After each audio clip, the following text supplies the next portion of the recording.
السلام علیکم ورحمۃ اللہ وبرکاتہ۔ نحمدہ ونصلی علی رسولہ الکریم، اما بعد فاعوذ باللہ من الشیطان الرجیم، بسم اللہ الرحمن الرحیم۔ والذین یقولون ربنا ھب لنا من ازواجنا وذریاتنا قرۃ اعین وجعلنا للمتقین اماما، صدق اللہ العظیم۔ اللہ رب العزت نے انسان کو زندگی میں بے شمار نعمتیں عطا فرمائی ہیں، لیکن یہ انسان ان نعمتوں کو اگر اللہ کے حکم کے مطابق استعمال کرتا ہے، یہی اس کے لیے نعمتیں راحت کا سبب بن جاتی ہیں۔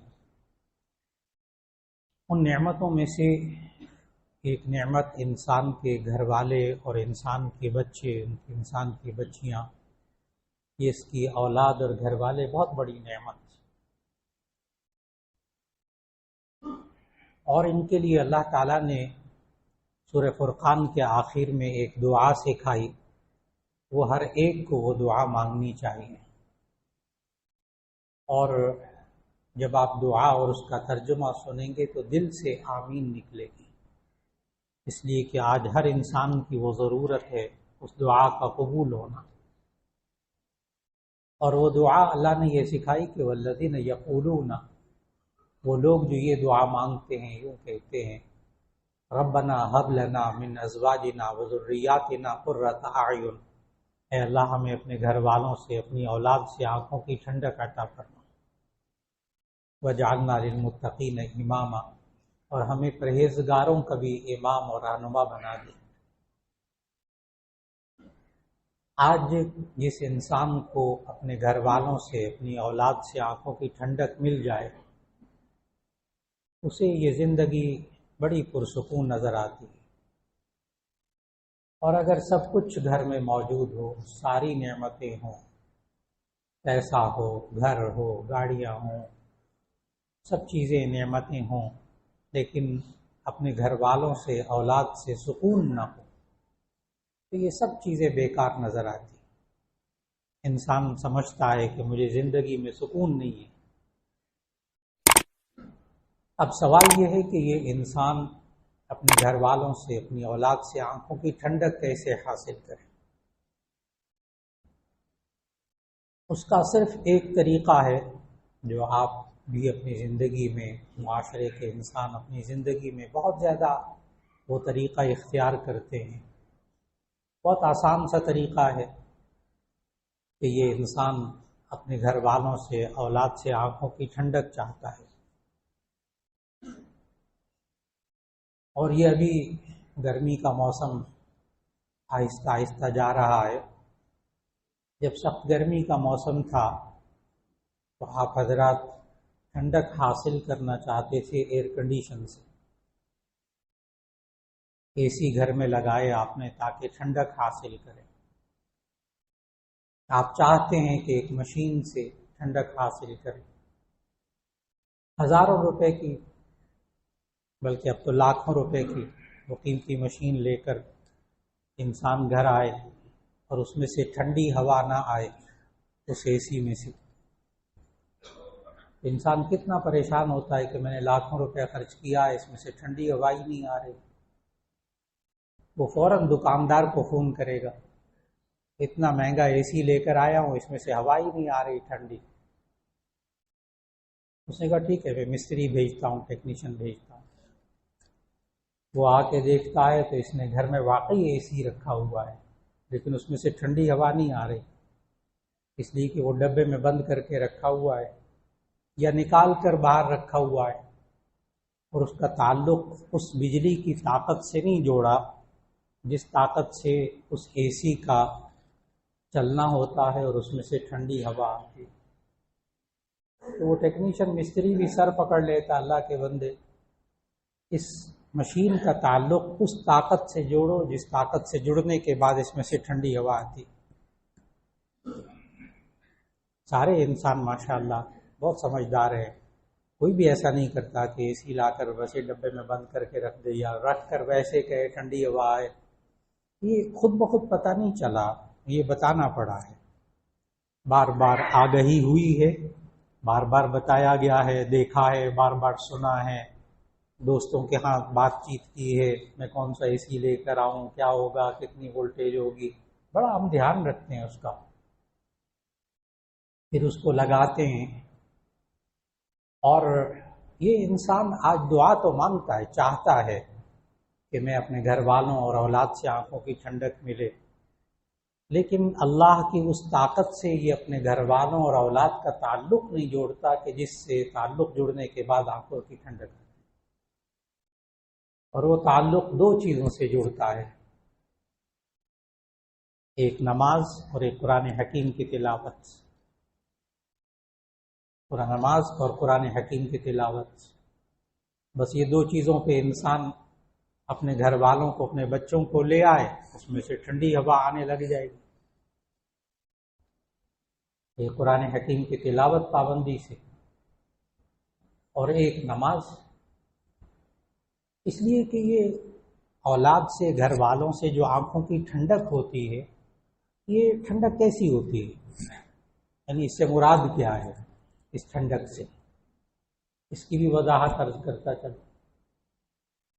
ٹھنڈک سے مراد یہ ہے کہ گھر والوں کی طرف سے، اولاد کی طرف سے اس انسان کو کوئی تکلیف نہ پہنچے، یہ کوئی برا کام نہ کرتے ہوں، گھر والے اور بچے کسی برائی میں مبتلا نہ، بے حیائی کے کام نہ کرتے ہوں، شریف نیک کہنا مانتے، سکون پہنچاتے ہوں. بس اور کیا ہے، میں نے پورا خلاصہ بتا دیا ہے ٹھنڈک کا. یہ ٹھنڈک کیا ہوتی ہے اولاد سے، گھر والوں سے، یہ ٹھنڈک سے کیا مراد ہے؟ انسان کی بات مانے، سکون ہو، بری بات کام نہ کریں، گھر نہ اجاڑے، مال نہ اجاڑے، پیسہ نہ اجاڑے، نعمتوں کو ضائع نہ کریں، بس یہی چیزیں. اور یہ قرآن پڑھنے سے اور نماز پڑھنے سے یہ ٹھنڈک کیسے حاصل ہوتی ہے، یہ والی جس کی وضاحت کی ہے، اس کے لیے 21ویں پارے کی پہلی آیت اور اس کا ترجمہ پڑھیے گا. 21واں پارہ اور پہلی آیت، اتل ما اوحی الیک من الکتاب واقم الصلاۃ ان الصلاۃ تنہی عن الفحشاء والمنکر. اتل ما اوحی الیک من الکتاب، یہ آپ کے پاس جو کتاب دی گئی ہے آپ کو اس کی تلاوت کیجیے، پڑھیے. واقم الصلاۃ، اور نماز قائم کیجیے. ان الصلاۃ تنہی عن الفحشاء والمنکر، بے شک نماز انسان کو بے حیائیوں، برائیوں سے روکتی ہے. یہی ہم چاہتے تھے نا، یہ بے حیائی کے کام نہ کریں، برے کام نہ کریں، ماں باپ کا کہنا مانیں، معاشرے کا ایک اچھا فرد بن کے رہیں، ان کی طرف سے کوئی معاشرتی شکایت نہ آئے، کوئی اخلاقی شکایت نہ آئے، قابل بنے، پڑھیں لکھیں. یہ نماز انسان کے اوپر اثر کرے گی. اور تلاوت کیسے اثر کرے گی وہ نبی صلی اللہ علیہ وسلم نے سمجھایا. فرمایا کہ جس گھر میں قرآن مجید کی تلاوت ہوتی ہو، حفتہم الملائکہ وغشیتہم الرحمہ وانزلت علیہم السکینہ. جس گھر میں قرآن مجید کی تلاوت ہوتی ہو، حفتہم الملائکہ، فرشتے اس کو گھیر لیتے ہیں، رحمت کے فرشتے اس گھر کو. وغشیتہم الرحمہ، اللہ کی رحمت اس گھر کو ڈھانپ لیتی ہے. وانزلت علیہم السکینہ، اور اس گھر پر سکون نازل ہوتا ہے ان گھر والوں پر. آنکھوں کی ٹھنڈک ملے گی قرآن حکیم کی تلاوت کر کے اور نماز پڑھ کے. پھر اس کے ساتھ ساتھ جب ہم گھر میں نے ابھی مثال دی کہ ایئر کنڈیشن لگاتے ہیں، اس سے ٹھنڈی ٹھنڈی ہوا آتی ہے ماشاءاللہ. جب ٹھنڈی ہوا آنی شروع ہوتی ہے تو کبھی کوئی بچہ دروازہ کھول دے اور اے سی چل رہا ہو تو ہم بہت زور سے اس کو ڈانٹتے ہیں بچے کو، کہ نظر نہیں آتا اے سی لگا ہوا ہے، دروازہ کھول دیا، بند کر. ہم سارے دریچے، دروازے، کھڑکیاں سارے بند کر دیتے ہیں جب اے سی لگا ہوتا ہے، صرف اس لیے تاکہ باہر کی تپش اور گرم ہوا اندر نہ آئے. اس لیے کہ ہم بہت سمجھدار ہیں، حساس ہیں ہم اس مسئلے میں نا، کہ جب ایک مشین سے ٹھنڈک حاصل کرنی ہے تو پھر ہر وہ دروازہ، ہر وہ کھڑکی بند ہونی چاہیے جہاں سے تپش آ رہی ہے۔ لیکن وہ عجیب سی بات ہوتی ہے کہ ہم اسی کمرے میں نماز بھی پڑھتے ہیں، تلاوت بھی کرتے ہیں، بچے بھی نماز پڑھتے ہیں، بیوی بھی نماز پڑھتی ہے، لیکن اسی کمرے میں کچھ جہنم کے آتش کدے، جہاں سے جہنم کی تپش آتی ہے، وہ بھی چیزیں کچھ رکھی ہوئی ہیں۔ کوئی 30 انچ کی رکھی ہوئی ہے، کوئی 50 انچ کی رکھی ہوئی ہے۔ ظاہر ہے ایک طرف ہم نماز پڑھتے ہیں تاکہ بے حیائی ختم ہو جائے، دوسری طرف ہم نے کھڑکی کھولی ہوئی ہے بے حیائی والی، بچوں کے لیے بھی، بیوی کے لیے بھی، اپنے لیے بھی۔ نماز پڑھتے ہیں اسی کمرے میں، نماز بھی پڑھتے ہیں، تلاوت بھی پڑھتے ہیں، مگر میں نے اپنے بچے کو حافظ بھی بنایا ہے۔ پتہ نہیں کیوں نہیں اس کی طرف سے آنکھوں کی ٹھنڈک آتی، اس لیے کہ حافظ تو بنا دیا، لیکن اس کے ساتھ ساتھ وہ کھڑکیاں دروازے بند نہیں کیے جہاں سے گرم ہوا آتی، اس لیے وہ ٹھنڈک نہیں آتی۔ کہ نماز بھی پڑھتا ہے، نیک کام بھی کرتا ہے، تسبیح بھی کرتا ہے، لیکن اس کو حساس بننا ہوگا اس انسان کو، وہ دروازے کھڑکیاں بند کرنی ہوگی جہاں سے جہنم کی تپش آ رہی ہے۔ پھر اللہ دکھائے گا کہ انہی گھر والوں سے، اسی اولاد سے آنکھوں کی ٹھنڈک آئے گی۔ ہم دونوں چیزوں کو جمع کرنا چاہتے ہیں۔ کوئی عقل مند آدمی ایسا نہیں ہے معاشرے کے اندر کہ جو جون جولائی کی گرمی ہو اور گھر کے اندر، کمرے کے اندر اے سی بھی چلائے اور ساتھ ساتھ ہیٹر بھی چلائے۔ کوئی عقل مند آدمی معاشرے میں ایسا نہیں۔ لیکن یہ کیا عقل مندی ہوتی ہے کہ وہی نماز جو بے حیائیوں برائیوں سے روکتی ہے، اسی نماز کے اثرات کو ختم کرنے کے لیے گھر میں کچھ چیزیں موجود ہیں، اسی نماز کے اثرات کو ختم کرنے کے لیے یہ غلطی ہوئی، یہ غلطی ہو رہی ہے، جس کی وجہ سے وہ ٹھنڈک نہیں ملتی، باوجود نمازوں کے، باوجود تسبیحات کے، باوجود قرآن پڑھنے کے۔ اور اس کے لیے شروع سے اولاد کو تربیت کرنی ہے اس انداز سے کہ جس انداز سے آنکھوں کی ٹھنڈک ملے گی بعد میں۔ اور یہ تربیت نبی صلی اللہ علیہ وسلم نے سمجھائی کہ دیکھو جب اولاد پیدا ہو، ہم سیرت طیبہ کا جب قدم بقدم مطالعہ کریں عمر کے حساب سے، تو آپ کو حیرت ہوگی نبی صلی اللہ علیہ وسلم سے شروع سے کیا چیزیں سکھائیں کہ جب بچہ پیدا ہو تو پیدا ہوتے ساتھ ہی اس کے کان میں اذان دے، دائیں کان میں اذان اور بائیں کان میں اقامت۔ بخاری شریف کی حدیث ہے، ترجمہ عرض کرنے لگا ہوں۔ نبی صلی اللہ علیہ وسلم نے فرمایا جب بچہ پیدا ہوتا ہے تو روتا ہے۔ ایک تو سائنسی وجہ بھی آپ حضرات کے سامنے ہے کہ جی وہ پھیپھڑے کھلتے ہیں، سانس کھلتا ہے، فلاں ہوتا ہے، بلکہ بعض جو چائلڈ اسپیشلسٹ ہیں، سرجن ہیں، وہ جانتے ہیں یہ باتیں کہ اگر بچہ پیدا ہو اور روئے نہ تو ڈاکٹر خاص طریقے سے اس کو ٹانگوں سے الٹا لٹکا کے نا، الٹا کر کے تو اس کے تھپڑ مارتے منہ پہ تھوڑا سا اس کو، تاکہ وہ سانس لے۔ خاص ٹیکنیک ہوتی ہے ان کی۔ وہ جب سانس لیتا ہے تو ڈاکٹر بھی خوش، ماں باپ بھی خوش کہ یہ زندہ ہے، اس کو زندگی مل گئی۔ لیکن نبی صلی اللہ علیہ وسلم نے فرمایا بخاری شریف کی حدیث کے جب بچہ پیدا ہوتا ہے جو روتا ہے نا، تو شیطان اس کو کوئی چیز چبھوتا ہے اور احساس دلاتا ہے کہ دیکھ اب تو دنیا میں آیا ہے، اب میں تیرا مقابلہ کروں گا۔ فرمایا کہ اس وقت اس بچے کے دائیں کان میں اذان دو، بائیں کان میں اقامت کرو، اللہ اور اس کے رسول کا نام اس کے کان میں ہوتا ہے۔ وہیں سے شروع ہو گیا کام۔ اگر ہم اولاد سے آنکھوں کی ٹھنڈک حاصل کرنا چاہتے ہیں نا، تو شروع سے اولاد کی پرورش اسی طریقے سے کرنی پڑے گی۔ ایک وقت تھا لوگ کہتے تھے کہ وہ جناب یہ چھوٹا سا بچہ ہوتا ہے، اس کو نہ سمجھ ہوتی ہے، نہ ترجمہ آتا ہے، نہ بول سکتا ہے، ابھی پیدا ہوا ہے، اس کے دائیں کان میں اذان، بائیں کان میں اقامت، آخر کیا اثر ہوتا ہوگا اس کا؟ یہ آج سے چند سال پہلے لوگ کہتے تھے، اب نہیں کہتے، اب نہیں کہتے۔ اب تو سائنس بہت ترقی کر گئی بچوں کے بارے میں۔ اب تو یہاں تک کہتے ہیں کہ ماں کو جب اولاد ہونے والی ہو تو ماں کو چاہیے وہ غصے میں نہ رہا کرے، ورنہ بچہ بھی غصیلا پیدا ہوگا۔ اب تو جناب دوائیاں نہیں دیتے ڈاکٹر، ماں بننے والی عورت کو بعض دوائیاں نہیں دیتے، کہتے ہیں اس کا اثر ہونے والے بچے پر بھی ہوگا۔ اب تو 10-12 سال کا بچہ ہو جائے، دانتوں کی کوئی تکلیف ہو جاتی ہے، کوئی اور تکلیف ہو جاتی ہے، تو ڈاکٹر پتہ کیا کہتے ہیں، اس کی ماں نے ضرور کوئی دوائی کھائی ہوگی اس وقت جس کے اثرات اب ظاہر ہو رہے ہیں۔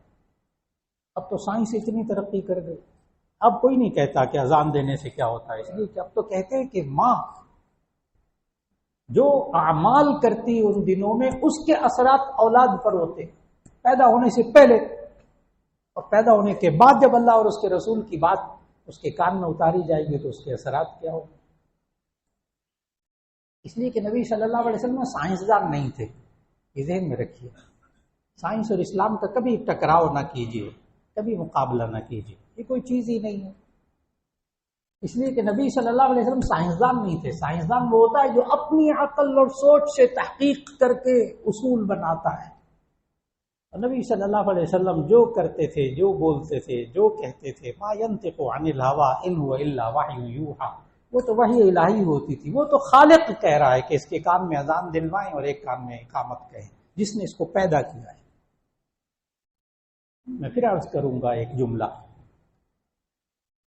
کہ ہم جب کوئی مشین خریدتے ہیں بازار سے، کوئی اے سی لے کر آتے ہیں اور مشینیں خریدتے ہیں، تو اس کے ساتھ ایک کتابچہ ہوتا ہے، ہدایت نامہ، جو مشین بنانے والے نے اندر ڈبے میں رکھا ہوتا ہے۔ اس مشین کو کس طرح کی بجلی چاہیے، کس طرح اس کو چلانا ہے، کتنی اونچائی پر اس کو لگانا ہے، اور کس طرح اس کو کتنی وولٹیج اس کو ہونی چاہیے، فلاں بڑی ہدایات ہوتی ہیں، اس میں نہیں کریں گے خراب ہو جائے گی۔ اس اللہ نے اس انسان کو پیدا کیا اور ہدایت نامہ بھی دیا ہے، ذالک الکتاب لا ریب فیہ ھدی للمتقین، جس کا گزشتہ جمعے میں بہت تفصیل سے تذکرہ ہوا کہ یہ کتاب ہدایت ہے، یہ رہنما کتاب ہے، ساتھ بھی ہے، اس طرح چلاؤ اپنے بیوی بچوں جس طرح قرآن میں لکھا ہے۔ اب قرآن کو سمجھنا بھی پڑے۔ بچے کی پیدائش کے فوراً بعد اللہ اور اس کے رسول کی طرف اس کو متوجہ کیا۔ پھر نبی صلی اللہ علیہ وسلم یہ ہدایت دیتے تھے کہ 7ویں دن بچے کے سر کے بال منڈائیں اور اچھا نام رکھیں اور عقیقہ بھی کریں۔ اور دیکھیے گا بچوں سے اگر ہم آنکھوں کی ٹھنڈک حاصل کرنا چاہتے ہیں تو پیدائش سے لے کر بڑے ہونے تک کاش ہم اپنی جوان اولاد کو یہ کہہ سکیں کہ میں نے پیدا ہونے سے لے کے اور اب جوان ہونے تک تمہاری پرورش اللہ اور اس کے رسول کے حکم کے مطابق کی۔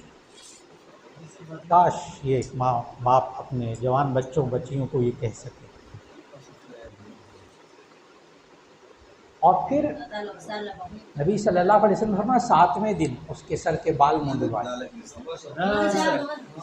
بعض حضرات یہ کہتے ہیں کہ نبی صلی اللہ علیہ وسلم کی جو نبوت سے پہلے کی زندگی تھی کیا وہ بھی ہمارے لیے حجت ہے؟ بعض لوگ اس میں الجھاتے ہیں، کیا نبی صلی اللہ علیہ وسلم کی جو زندگی نبوت ملنے سے پہلے کی جو 40 سالہ زندگی ہے کیا وہ بھی ہمارے لیے دلیل ہے؟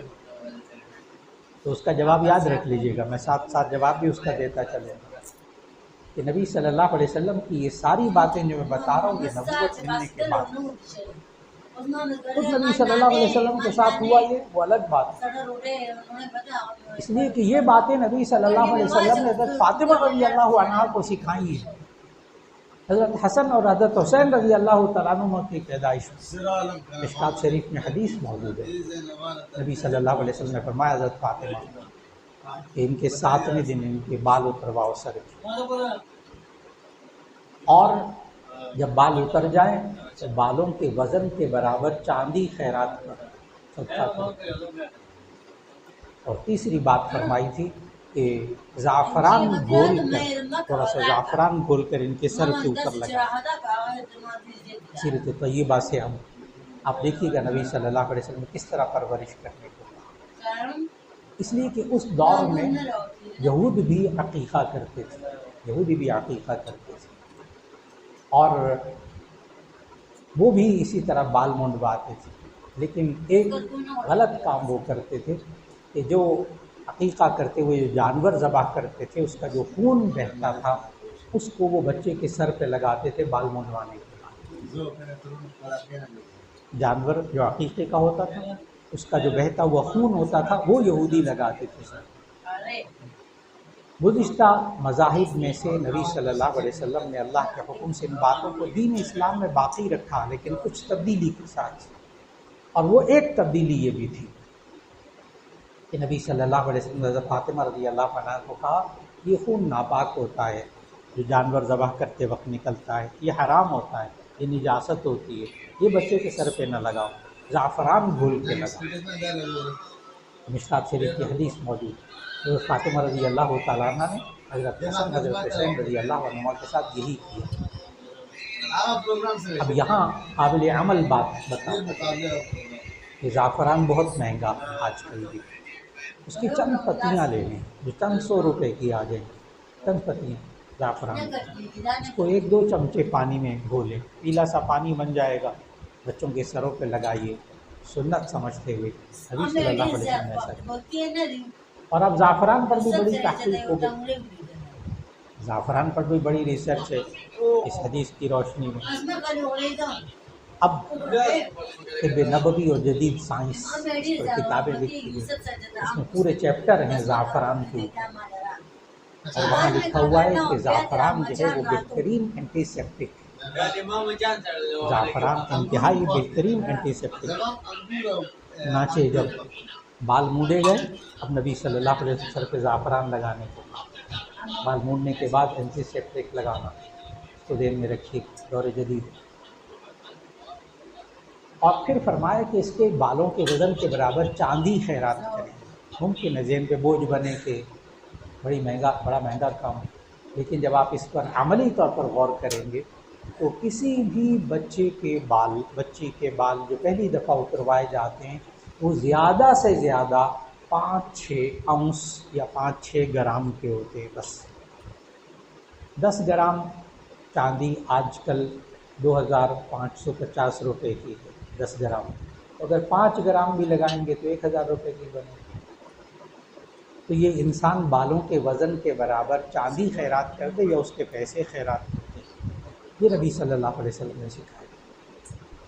آج کی نشست میں عرض کر رہا تھا کہ ہم کیسے اپنی اولاد کی پرورش کریں اسی طیبہ کی روشنی میں، کہ جس سے ہمیں اپنے گھر والوں سے، اپنی اولاد سے آنکھوں کو ٹھنڈک ملے۔ یہ عقیقہ اور یہ اچھا نام رکھنا، یہ انشاءاللہ آئندہ نشست میں اللہ رب العزت ہم سب کو، اپنی اولاد اور اپنے گھر والوں کو اللہ اور اس کے رسول صلی اللہ علیہ وسلم کے نقش قدم پر چلانے کی توفیق عطا فرمائے، اور پھر ان سے آنکھوں کی ٹھنڈک عطا فرما دے۔ وآخر دعوانا الحمدللہ رب العالمین۔